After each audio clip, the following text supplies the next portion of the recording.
So we've made our magic circle, so I'm going to show you how to double crochet 6 times into this circle. We put our hook through the circle and also keep your tail of your yarn with the circle, and we yarn over and pull that through, so we've got 2 loops on the hook, yarn over and pull that through both of the loops.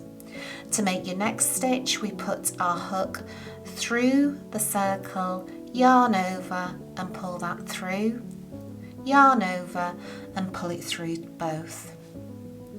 Let's do a third one. So we put our hook through the circle, yarn over and pull that through, yarn over and through the 2 loops. And now you can see we've made 1, 2, 3 stitches. So give me a minute and I'm going to do another 3 stitches.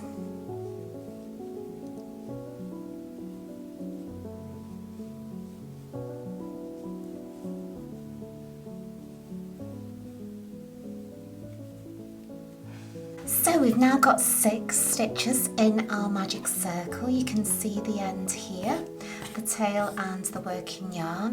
And if we just count the stitches, we've got 1, 2, 3, 4, 5, 6, and we don't count the stitch on our hook. Now to close this magic circle, and this is why they call it magic, is all we do is we pull on the tail of the yarn like that, and you can see that this closes up the circle nice and tightly. And that is what a magic circle looks like.